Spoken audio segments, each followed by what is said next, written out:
Être auteur de sa vie, c'est avant tout pouvoir choisir, décider du chemin qu'on va vouloir parcourir. Quand une personne vient en institution, elle est toujours libre. C'est une personne qui a besoin d'aide, on est là pour leur apporter notre aide, mais on ne les force pas, ça ne sert à rien et ce n'est pas ce qu'eux ils demandent, c'est pas ce qu'eux ils viennent chercher en venant ici. Quand on fait les choses et qu'on n'a pas envie de les faire, on n'est pas heureux.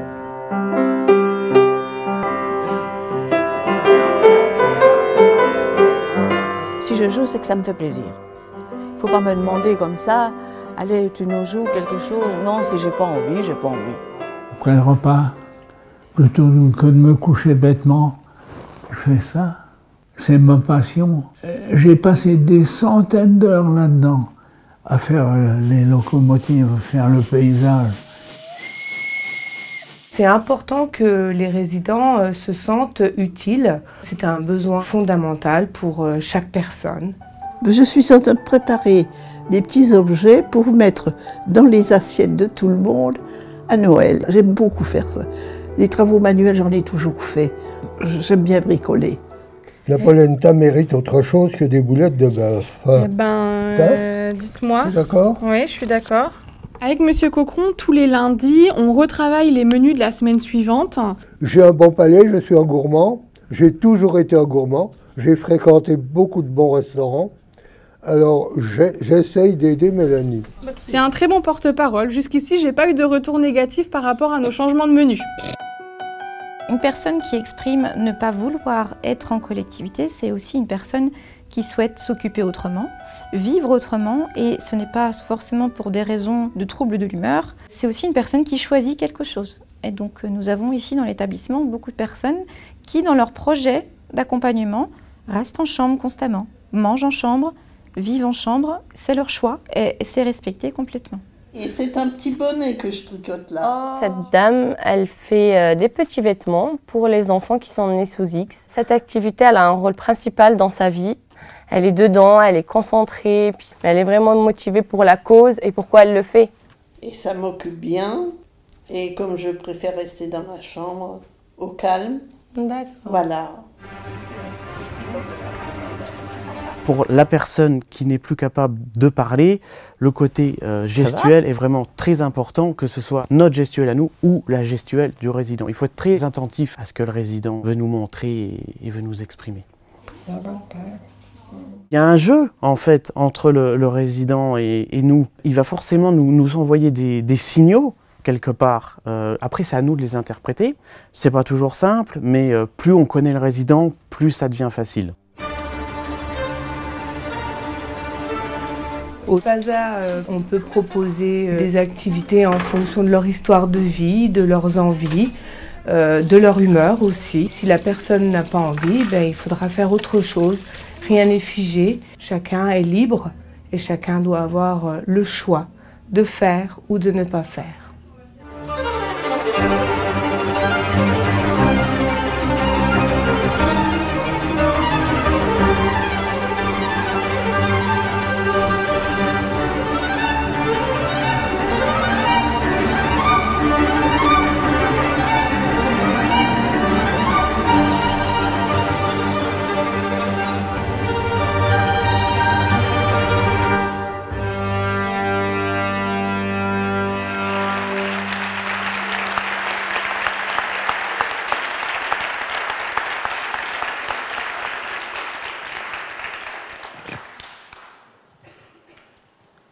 Formidable.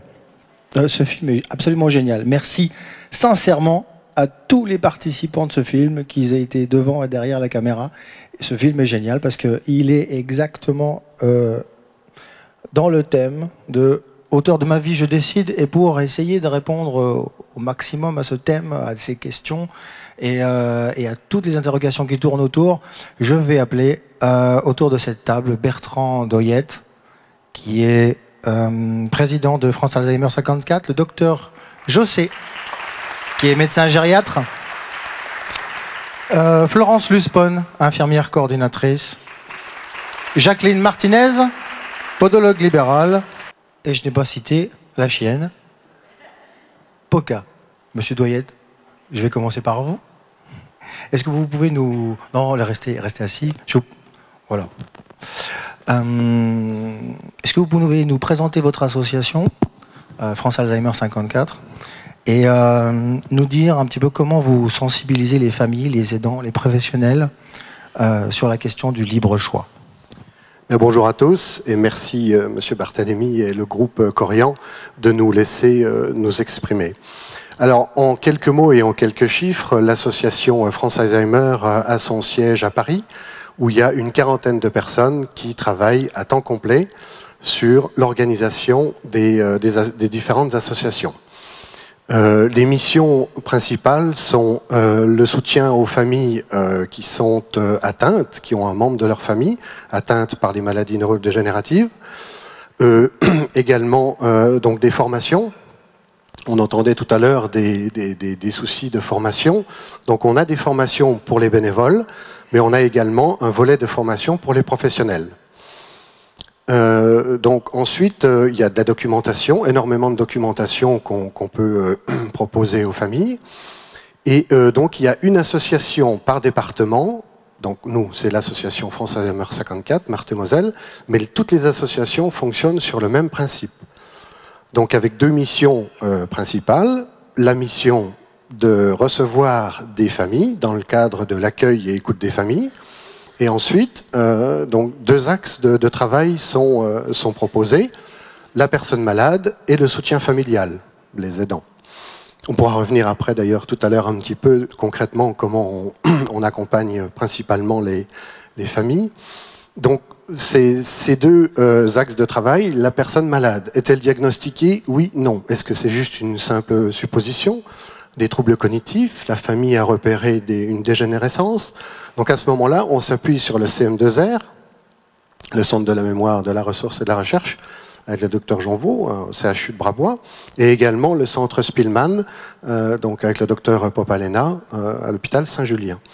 Donc nous, après, une fois que le diagnostic est posé, une fois que le suivi médical est fait, nous on sort un petit peu donc du tableau, puisqu'on n'est pas des professionnels de la santé, et donc on s'occupe après de la famille, des soutiens familiaux. Et on y reviendra tout à l'heure dans les actions pratiques qu'on peut faire. Voilà. Merci beaucoup. Merci. Docteur Jossé.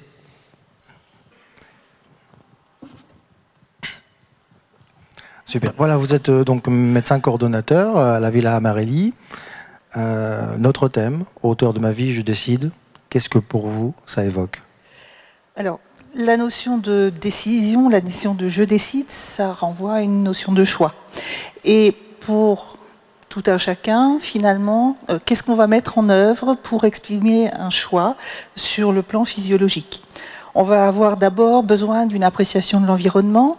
Donc pour ça, on va passer par des capacités d'orientation, de reconnaissance. Pour également avoir recours aux expériences passées, puisque finalement choisir, c'est aussi avoir un référentiel. Et garder ce référentiel, c'est utiliser sa mémoire.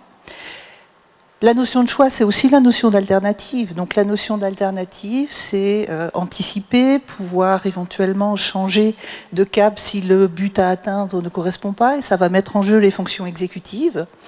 Et puis, un choix, ça s'exprime, donc on a besoin du langage pour utiliser et avoir des capacités de communication. Finalement, on voit qu'on met en jeu finalement toutes ces fonctions cognitives. Et puis, parallèlement, on va aussi souvent mettre en place ces capacités motrices, puisqu'effectivement, choisir, ça peut être faire. Et donc, pour faire, on doit pouvoir utiliser effectivement ses membres. Et puis, les capacités sensorielles aussi vont intervenir. Et finalement, que ce soit la vue, l'ouïe, l'odorat, le toucher, le goût, finalement, tout ça va intervenir dans la notion de choix. Et on se rend bien compte qu'on parlait de polypathologie. Finalement, ces fonctions, elles sont souvent ou partiellement, voire totalement atteintes. Alors, pour autant, est-ce que finalement, quand ces fonctions sont atteintes, il est impossible d'exprimer un choix? Et exprimer cette envie, ce choix, c'est finalement quelque chose d'important. Alors, à côté de ces fonctions cognitives, je crois qu'il y a quelque chose qui est important, et on l'a vu dans le film, c'est qu'est-ce que je dis et qu'est-ce que je montre. Et à côté, finalement, de la raison, Il y a le cœur, il y a le comportement, et cet aspect comportemental va être un guide pour effectivement, pour le résident, faire comprendre ce dont il a envie, ce dont il a besoin, et pour le soignant, finalement, décoder, identifier et comprendre finalement le message. Et finalement, on va essentiellement avoir deux choses, la notion de confort et d'inconfort, que ce soit dans l'expression verbale ou dans l'expression non verbale, et puis la notion de plaisir et de déplaisir. Et finalement, en utilisant ces notions, on va pouvoir les utiliser comme référentiel pour pouvoir aider la personne, pour pouvoir reconnaître ses envies et pour pouvoir suivre ses choix. Alors tout ça, c'est la partie physiologique, comportementale. Après, on a des outils d'aide au respect des envies. Pour tout ce qui est évaluation des capacités d'expression et de réalisation, on a un outil qui s'appelle la grille des capacités préservées, et effectivement, prendre le côté positif, c'est quelque chose de fondamental, puisque ce que je peux encore faire, c'est ce que je peux encore montrer, ce que je peux encore décider. Il y a également le projet personnalisé, qui est quelque chose qui est obligatoire, qui est légal au sein des EHPAD, et qui va finalement impliquer l'ensemble des EHPAD dans l'expression des choix, dans la recherche des envies et dans le respect des choix du résident. Et puis, à côté de ce projet personnalisé, ça se met en place maintenant de plus en plus, des outils pratiques qui sont les thérapies non médicamenteuses et qui vont effectivement partir à partir des envies et à partir des choix pour développer des prises en charge qui vont avoir pour but essentiellement d'aboutir au plaisir et à la réalisation des envies. Très bien, merci beaucoup. Sur les PP, donc sur les projets personnalisés, c'est vrai que c'est aussi un instant privilégié aussi entre l'équipe de soins, la famille et le résident qui se mettent autour de la table et qui disent voilà ce que je veux faire dans les prochains jours, prochaines semaines, prochains mois, voilà ce que je veux faire. Et quelquefois la famille découvre. Et c'est un moment aussi, je crois, de décision pour le résident. Alors pour parler des techniques non médicamenteuses, je vais laisser la parole à Florence Lozupon, qui est cadre infirmier à la Villa Amarelli aussi. Florence ? Oui, donc nous, c'est vrai qu'on a la chance depuis 1 an maintenant d'avoir développé les techniques non médicamenteuses qu'on appelle les TNM. Alors qu'est-ce que c'est ? C'est tout simplement, ce sont des techniques de soins avec une approche environnementale et surtout une approche humaine. Elles s'adressent en premier lieu donc à des personnes âgées ayant des troubles liés à une pathologie type maladie Alzheimer ou apparentée. C'est un soin à part entière, ça c'est important de le comprendre parce qu'il y a tout un protocole, il y a une prescription et on respecte rigoureusement un protocole de fréquence et de régularité, un petit peu comme un médicament en fait. C'est une démarche clinique positive et j'insiste vraiment sur le mot positif parce que le soignant, comme disait Dr Jossé, s'appuie sur les capacités préservées de la personne. On ne parle plus de ce qu'elle ne sait pas faire mais vraiment de ce qu'elle arrive encore à faire. Et elle le disait très bien, Dr Jossé, c'est que c'est indissociable du projet personnalisé. Elles ont une action thérapeutique préventive et curative, et dans ce socle, on va trouver donc des thérapies fonctionnelles avec des outils qui nous ont été apportés, comme le Corianfit et l'activité ciel bleu. On a des thérapies cognitives avec la tablette Happy Neurone, l'approche Montessori et le format cube, et on a une thérapie comportementale avec le Ludospace et le chariot d'activité Flash. À la Villa Amarelli, on a rajouté une activité où on retrouve toutes ces thérapies. C'est la médiation animale, d'où la présence de Moka qui intervient au sein de notre EHPAD assez régulièrement. Alors, les objectifs des TNM, c'est quoi ?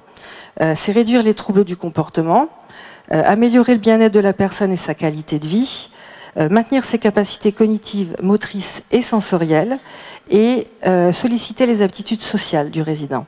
Et aussi, et là je mets bien le mot parfois, ça nous aide à réduire la surmédicalisation. Les TNM, c'est pas une baguette magique, la médicalisation, on en a besoin, mais parfois ça nous permet d'enlever quelques anxiolytiques ou neuroleptiques.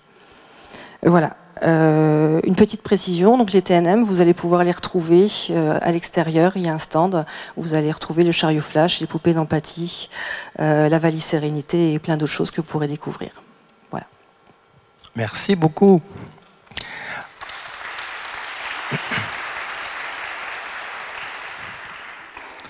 Madame Martinez, vous êtes podologue libérale, et d'ailleurs vous avez beaucoup d'activités, et nous avons pris un petit peu de retard. Et comme vous devez retourner au travail relativement vite, voilà, je vais tout de même vous agripper quelques minutes pour recueillir votre témoignage, celui de votre expérience auprès du public qui nous intéresse aujourd'hui. Oui, bonjour. Quand on m'a parlé de ce congrès, j'en ai parlé aussi aux patients que je voyais. Et je leur ai demandé, alors, vieux et alors? Bien, peu se définissent comme vieux, en fait, hein, et se considèrent pas vieux, ce sont les autres qui les trouvent vieux. Mais eux, c'est plutôt rare. Hein. On peut se sentir commençant à devenir vieux à 90 et se trouver vieux à 70. Ça, je l'ai constaté. Alors, c'est quoi la solution? Pas vieillir? Bah, pas vieillir, c'est mourir jeune, donc il n'en est pas question. Donc, il faut tenir le coup. Voilà. Le vrai problème exprimé en cabinet, hors santé, on est dans un huis clos, on a 3 quarts d'heure pour parler. Comme je travaille avec mes mains, le reste est disponible, on peut se parler et s'écouter. Le vrai problème exprimé n'est pas la santé, c'est souvent l'isolement. L'isolement vécu, réel ou redouté. Parce que la personne se voit diminuer petit à petit. Là, je parle bien avant l'EHPAD, on est bien en amont. Quand la vie a commencé à changer. Quand on n'a plus ses parents dont on s'occupait, quand on n'a plus les enfants qui sont à la maison, quand on a éventuellement perdu son travail, perdu son conjoint. Comme un paysage dans lequel les arbres auraient disparu, les repères aussi. Se sentir utile, j'ai entendu parler d'utilité ce matin, mais on n'a jamais dit inutile. Je n'ai pas entendu. Or, beaucoup se sentent inutiles. Se sentir utile, on dit, c'est être autonome, etc. Se sentir inutile, c'est avoir l'impression de ne pas être désiré par les autres. De ne servir à rien, en fait. Se sentir désiré, ça permet d'exister pour l'autre. Théodore Monod l'a dit dans son dernier livre, l'humain est profondément grégaire et a besoin pour fonctionner de la présence des autres. Et plus la solitude s'installe, plus le mal-être s'installe. Pas chez tous, attention. Il faut de l'énergie, il faut oser le dire aussi. Il faut oser dire qu'on se sent seul.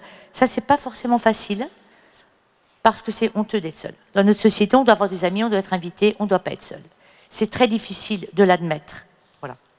Ça, c'est une première chose. Je vais aller très, très vite. Le gros problème que j'ai rencontré, quand les gens m'en parlent, c'est qu'ils ne savent pas, en fait, qui ils sont. Ils ont beaucoup servi les autres, servi aux autres, travaillé, mais ils ne se connaissent pas. Ils ne savent plus ce qu'ils aiment. Voilà. Ils ont tout fait pour les autres, et ça demande, avant d'être auteur de sa vie, il faut déjà se connaître, savoir qui on est. Ça, c'est très difficile. Je pense que ça ne peut pas se faire seul. Il faut un accompagnement, il faut un entourage, il faut anticiper l'après. Quand on travaille comme nous depuis 30 ans avec des gens qui ont vieilli, on sait un petit peu comment ça se passe. Mais la plupart du temps, les gens ne savent pas. Ils n'ont plus les grands-parents à la maison. Ils ne savent pas ce qui va leur arriver. Il y a de l'angoisse. Et je pense qu'il faut... Je vais faire plus vite. Hein. Donc voilà, donc 2 interventions en une. L'EHPAD, c'est très bien, mais l'EHPAD, ça fait peur parce que c'est la dernière adresse.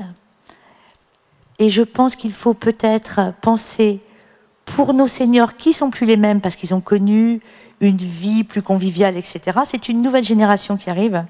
Peut-être qu'on peut penser à de nouvelles solutions différentes de l'EHPAD, comme de la colocation, comme des maisons plus petites, à 7, 10, 15 personnes, dans lesquelles chacun se trouverait une place, se sentirait utile, referait un cocon.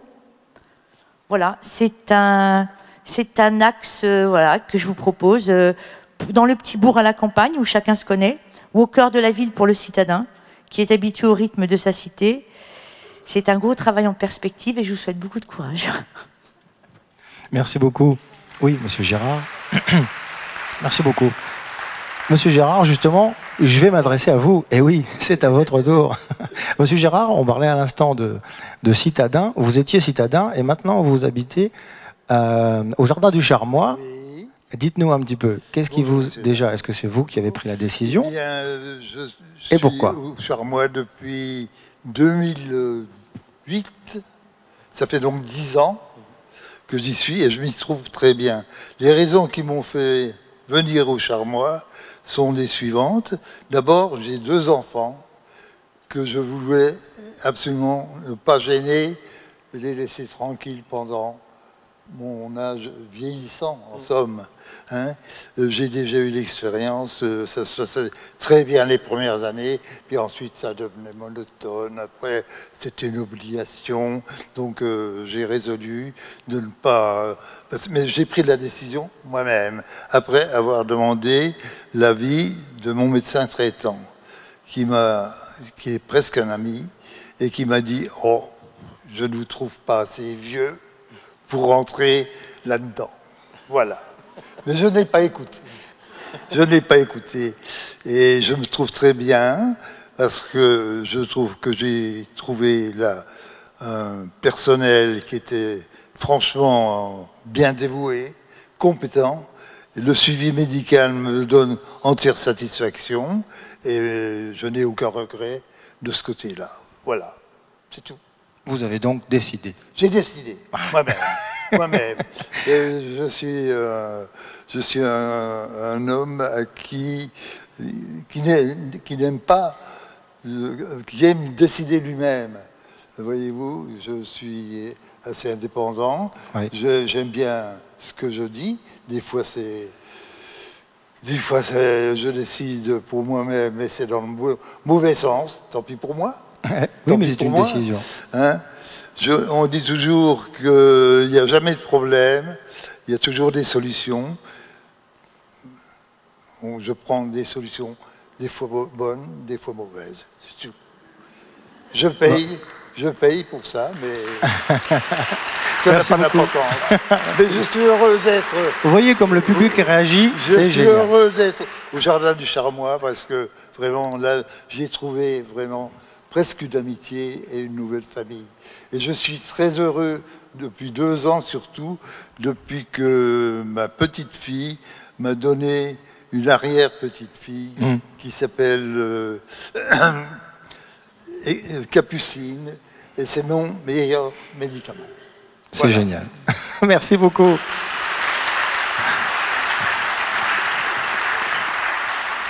Merci beaucoup. Après un témoignage comme ça, c'est toujours difficile de se retourner et de parler à Monsieur Doyette et lui dire, cher monsieur, redevenir auteur de sa vie n'est-il pas aussi une préoccupation des aidants et comment les accompagnez-vous au travers de votre association?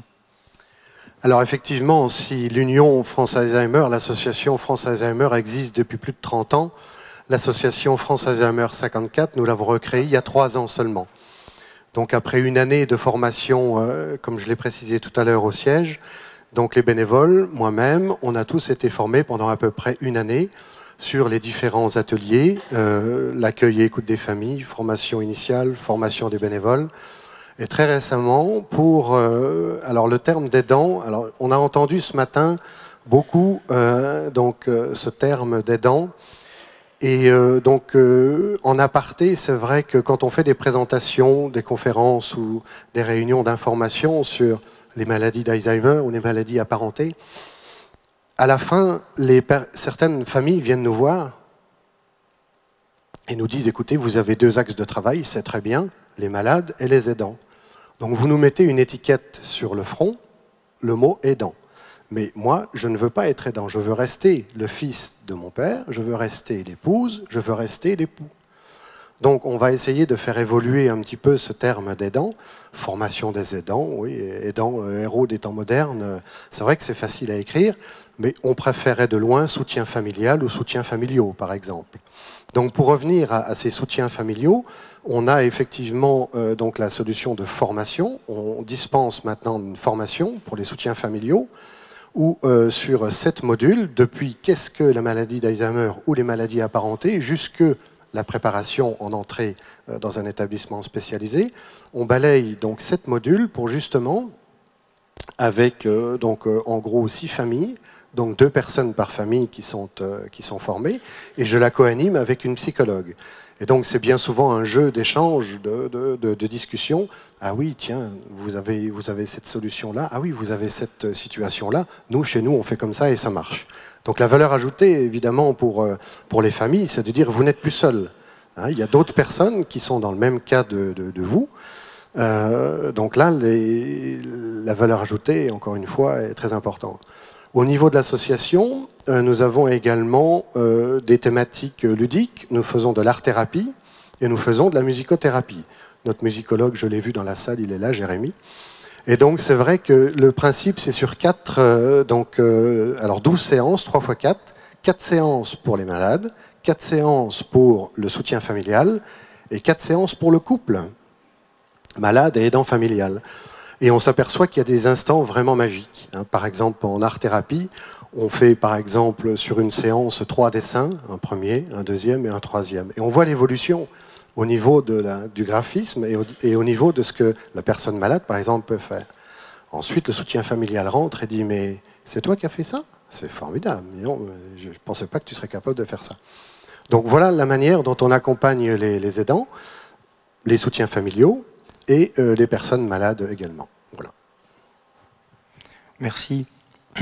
Je reviens vers vous, Florence, au sujet des techniques et des thérapies non médicamenteuses. Et je voulais savoir quel était le retour que vous aviez, le retour des résidents, des familles, des professionnels, et éventuellement même ce que ça a pu changer dans le mode de fonctionnement de l'établissement. Alors, ce qui a changé pour nous, en fait, ça nous a apporté une approche différente de la prise en charge de la personne accueillie. Je m'explique, quand moi j'étais étudiante, infirmière, on m'a appris le corps sain et on m'a appris le corps malade avec toutes les pathologies et surtout tous les effets négatifs qui vont avec. Quand on nous a proposé les TNM, on a changé notre façon de voir cette pathologie.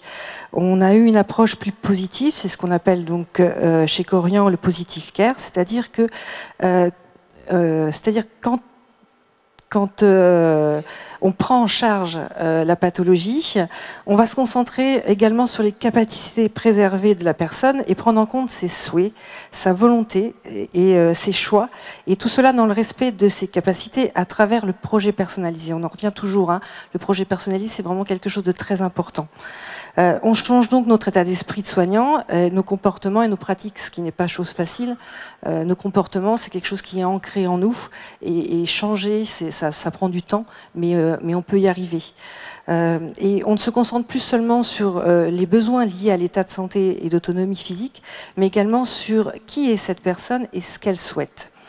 Alors, pour les résidents et les familles, le retour des résidents, c'est ce que je disais hier, c'est que l'impact thérapeutique qu'il y a derrière, ils ne le voient pas forcément. Les familles, il faut vraiment leur expliquer les choses. Il faut bien leur repréciser qu'il y a un protocole, qu'on prend des petits groupes qui ont été choisis pour telle ou telle raison et pour leur envie de faire cette activité-là, et qu'il y a quelque chose de thérapeutique derrière. On n'est pas dans de l'animation. Après, quant au résident, le résident, je dirais que lui, but thérapeutique, ça lui passe vraiment au-dessus de la tête. Ce qui est important pour lui, c'est de faire ce qu'il aime, tout simplement. Et nous, après, on se charge de tout ce qui est thérapeutique derrière et de toutes les transmissions qu'on va mettre et de tout ce que ça va nous apprendre sur cette personne. Voilà. Merci. Alors, j'entends parler de souhait, de respect du souhait, de respect du choix, de respect de la volonté. On voit que même quelquefois, on l'a vu dans la vidéo avec cette dame qui joue du piano merveilleusement bien, mais qui a un fort caractère.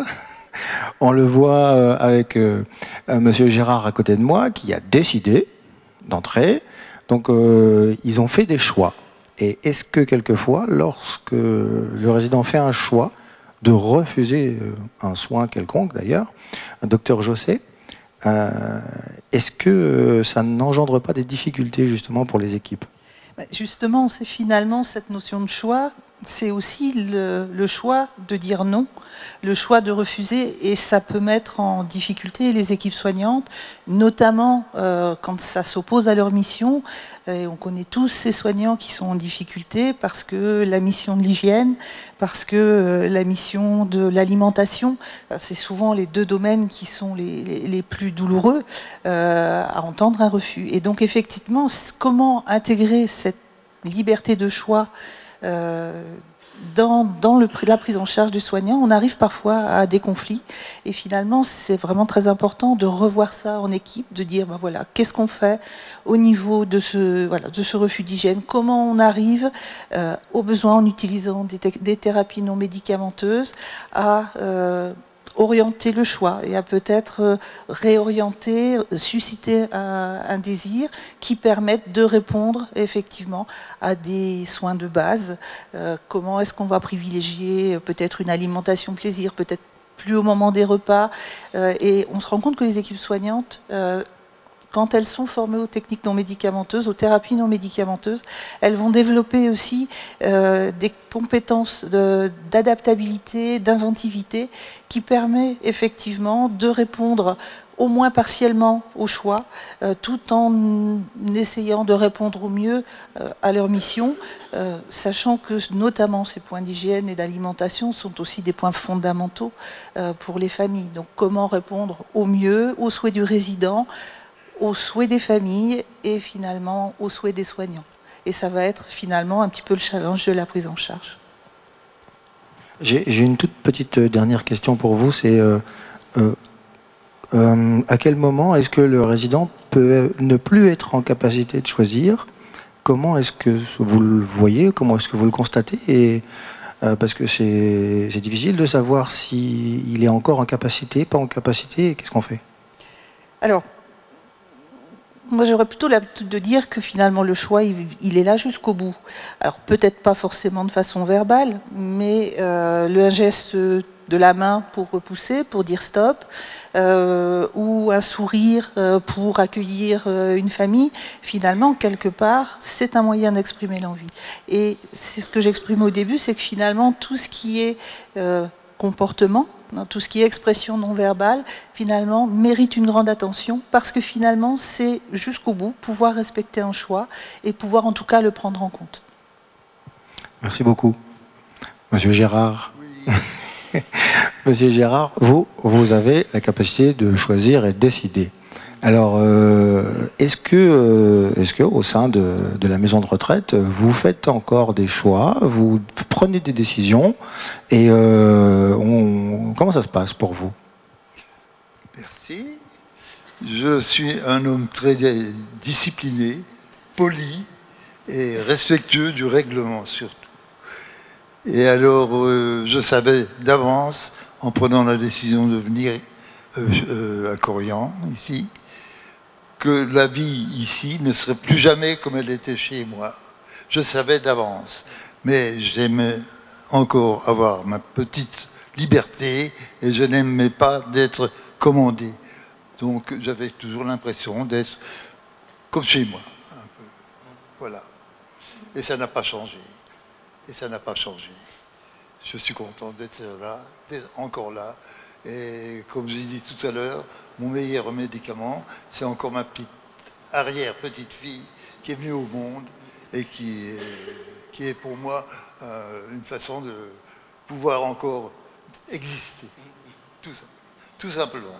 Merci. Merci beaucoup. Nous aussi, on est très contents que vous soyez encore là. Et j'en profite pour remercier l'ensemble de cette table ronde et de nous avoir apporté leur connaissance. Merci. Monsieur Guérin, je crois que c'est à vous.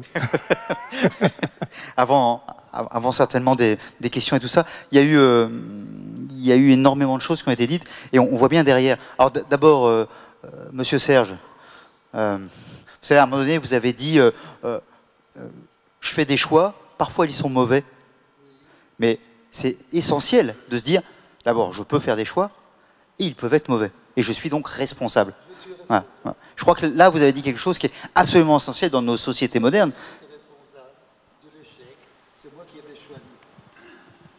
Voilà, c'est vous qui avez choisi, donc si ça se passe mal, c'est... Voilà. Il n'y avait aucune raison que je ne sois pas responsable. Si c'est moi qui ai choisi, j'ai perdu. C'est comme à la loterie, si vous voulez. Sauf que là, c'est vous qui choisissez. C'est moi qui choisis, voilà. Il y avait une très très belle formule de René Char. Prends ton risque, à force de te regarder, ils s'habitueront. Et je trouve que vous le portiez vraiment très bien. Ouais. Mais c'est ça, se dire, ah bah c'est pas de ma faute. Là, vous dites, si, c'est de ma faute. Et c'est aussi la capacité, jusqu'au dernier jour, d'être, après tout, responsable. Je crois que c'était quelque chose de très fort. L'autre élément, en effet, c'est cette question de choix, jusqu'où, et on voit bien, c'est même la question de la démocratie, la plus essentielle. Voilà. Je veux pouvoir choisir, je veux qu'on me laisse le choix, mais je suis aussi responsable, dès lors que mes choix ne mettent pas en cause, finalement, les autres. Or, vous, vos choix, d'aller ou de ne pas aller dans un établissement, ce qui se passe dans l'établissement, ne mettent pas en cause nécessairement les autres, sauf parfois dans leur représentation. Et donc ça, c'est très très intéressant, puisque chacun, du coup, se repose des questions. La meilleure façon de ne pas trop vieillir, c'est de continuer de se poser des questions. Donc je trouve que ça aussi, il y a un lien extrêmement fort. Et derrière ça, on était là-dedans. C'est-à-dire que c'est intéressant de se dire qu'en parlant finalement d'un établissement où certains diraient c'est le bout du bout, on revient à l'essence essentielle de nos sociétés, c'est-à-dire la démocratie. Et la démocratie nécessite des gens qui fassent des choix et qui soient responsables de vos choix, de leurs choix. Absolument. Voilà. Je trouve que vous avez donné une leçon géniale de ça. Et quand vous disiez votre arrière-petite-fille, c'est ça à transmettre aussi. Non, pas à 2 ans, pas à l'emmerder non plus avec ça, mais à un moment donné, c'est ça aussi. C'est la responsabilité qu'on a. Et je crois que si on apprend ça, je suis heureux d'avoir mon arrière-petite-fille, de l'avoir, parce que je l'ai vue grandir avant qu'elle ne naisse. Ma petite-fille me montrait ses échographies, tout ça. Donc j'ai suivi sa vie, en somme, depuis un certain temps. Et je répète ce que j'ai dit tout à l'heure, c'est mon meilleur médicament. Merci beaucoup. Et juste, je terminerai, le mot acteur qu'on a utilisé plusieurs fois est très intéressant. Parce qu'il y a acteur, il y a auteur. Et souvent, on va dire aux gens, il faut être acteur. Mais si déjà, on arrive à être auteur, mais c'est déjà génial. Et souvent, au-delà de se poser des grands enjeux, c'est d'abord celui-ci. Comment je construis autour de moi l'écosystème, la vie, l'environnement qui me convient. Donc comment je peux déjà être auteur de ma vie. Et finalement, la grande fracture, la grande souffrance d'énormément de personnes, c'est de se dire, on ne me laisse pas le choix, je ne peux pas être auteur, on me dit, c'est comme ça et c'est pas autrement. C'est une souffrance énorme. On dit, il n'y a pas d'autre solution, hein, quand on entend ce terme-là. Il n'y a pas d'autre solution. Bah autant, bon, bah alors. Alors que là, tout ce qui a été dit, c'est que, bonne ou mauvaise, en tout cas, il y a d'autres solutions. Et je trouvais que ça, c'était très, très fort et très puissant, et qu'on puisse terminer sur ces éléments-là. Je peux terminer en disant que mon fils et ma fille, me connaissant bien, se sont jamais imposés vis-à-vis de moi. D'accord, ils ont compris. Ils ont compris. Voilà. Nous, on fait pareil. Hein. On est très très prudent. Hein, Michael, hein, on fait gaffe. Alors, on fait très attention. Surtout que moi, je suis juste à côté. Oui, c'est ça. Il y a certainement des questions, des interventions avant qu'on termine, parce qu'on est, je dirais, extrêmement menotté par le temps. Et on est vraiment très en retard, donc il y a vraiment besoin de ça. Donc il y a peut-être 1 ou 2 questions. Bonjour, je m'appelle Sylvie Touvenot, je suis là actuellement donc avec mon papa qui a choisi de rester, hein, tu as 89 ans, et tu as choisi pour l'instant donc de rester. Un appartement à Nancy. Voilà. À proximité de... Et par contre, ma maman est actuellement donc à Corrières-Plaisance, qui est un établissement formidable, un EHPAD formidable. Pour l'instant, bon, elle n'a pas choisi, mais elle mettait en danger mon père si elle restait à la maison. Donc c'est un peu compliqué et on est sur un cheminement parce qu'il y a énormément le personnel qui nous entoure et qui nous aide vraiment à faire ce chemin. Mais moi, ce que je voulais vous en parler, c'est de mon angoisse pour l'avenir. Parce que l'avenir, c'est un avenir financier aussi. Et c'est le gros problème pour nous, c'est que, bon, on peut voir l'avenir sur quelques années, mais après, financièrement, on va aller où? Parce qu'on nous demande, nous, aux enfants, est-ce que vous avez les moyens d'assumer si mes parents ne peuvent plus intervenir financièrement? Et puis, on demande même aux petits-enfants, à toute la famille, donc voire plus loin. Et ça, c'est une grosse angoisse qu'on a, parce que demander maintenant, à l'heure actuelle, aux petits-enfants, quand on voit actuellement, c'est pas facile pour eux dans le monde du travail, quel va être l'avenir, justement, financier pour ces EHPAD, qui reste un luxe pour nous, un luxe magnifique, mais j'espère que ça va se poursuivre, qu'il n'y aura pas d'issue négative. Alors ça, c'est une question pas simple du tout. C'est une question aussi... Alors, il y a, après des mouvements, ainsi de suite, il y a normalement une loi qui est en gestation et qui, normalement, doit aborder cette question, qui n'a pas été abordée depuis très très longtemps. Ça fait plus de 50 ans que la question est là. On dit comment on fait pour élargir les moyens pour que la collectivité, parce que finalement c'est une problématique de la société, mettre un peu plus d'argent. Voilà. Et donc ça ne s'est jamais fait. À chaque fois on a un peu reculé. Et là il y a un enjeu extrêmement important. Il y a une loi qui est en train de travailler, il y a un certain nombre de groupes de travail. Et cette question-là est sur la table. Et réponse normalement dans quelques mois. Ça, c'est une réponse, je dirais, collective. C'est-à-dire, est-ce que, comme il y a la sécurité sociale, est-ce que du coup, cette problématique-là va être intégrée d'une manière ou d'une autre par la sécurité sociale? Ça a commencé, hein. Il y a eu la journée gratuite travaillée par les gens, il y a eu un certain nombre de choses qui se sont faites, il y a des impôts supplémentaires qui sont posés. Et là, c'est est-ce qu'on va aller au-delà ou est-ce qu'on laisse les gens avec leur assurance, avec leur mutuelle, ainsi de suite. On est à un moment, vous avez parfaitement raison de poser cette question, parce que finalement, c'est une question d'abord de solidarité nationale, d'abord de capacité collective à dire, est-ce qu'on estime normal d'accompagner les personnes, ou bien est-ce qu'on considère que ce n'est pas notre problème et que c'est le chacun pour soi? Et évidemment, dans ce cas-là, on revient à notre question. Où seront les choix si c'est le chacun pour soi? Parce que tout le monde n'est pas dans la même situation économique pour se permettre ce type de choix. Merci. Merci. Je crois que malheureusement, on ne peut pas donner une réponse extrêmement précise parce que c'est entre les mains du législateur aujourd'hui. À nous tous, à nous donner les moyens de pouvoir vieillir dans de bonnes conditions et d'intégrer l'établissement qui va nous convenir sur un plan pathologique et puis aussi sur un plan confort. Qu'est-ce qu'on veut ? Et est-ce qu'on va avoir les moyens de se le payer? Ça, c'est entre les mains du législateur pour l'instant. Alors on va attendre patiemment qu'une décision soit prise. Est-ce qu'il y a une autre question? Oui, madame. Monique Torrens, de la pastorale santé de l'Église catholique. Et je m'étonne qu'on n'ait pas du tout abordé la question des besoins spirituels et religieux des personnes. Merci. Quelqu'un souhaiterait répondre sur l'aspect cultuel? Vous? Sinon, je me dévoue. Alors, oui. Alors, je vais juste apporter une réponse pratique, c'est qu'effectivement, l'aspect cultuel est pris en compte dans les établissements, en fait, à titre variable. Et souvent, c'est une collaboration avec effectivement les instances religieuses et souvent les possibilités locales de pouvoir effectivement participer à la vie et effectivement permettre aux personnes de vivre leur spiritualité. La spiritualité et les convictions religieuses font partie des éléments recueillis pour le projet personnalisé. C'est un élément important qui effectivement va permettre d'essayer autant que possible déjà de proposer à la personne ce qu'il y a de disponible sur l'établissement.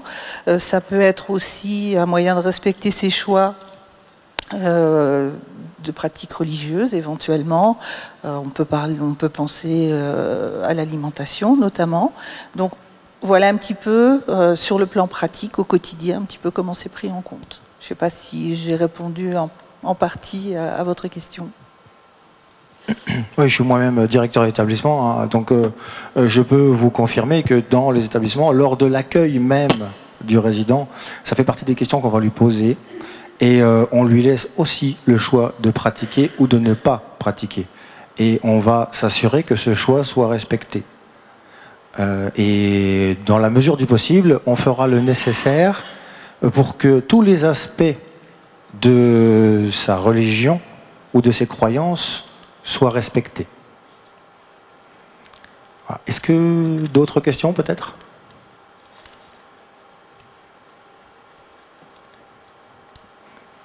Dernière chance. 3. Bon, les gens commencent à avoir faim en fin de compte. Ouais. Ah, c'est fini. C'est fini.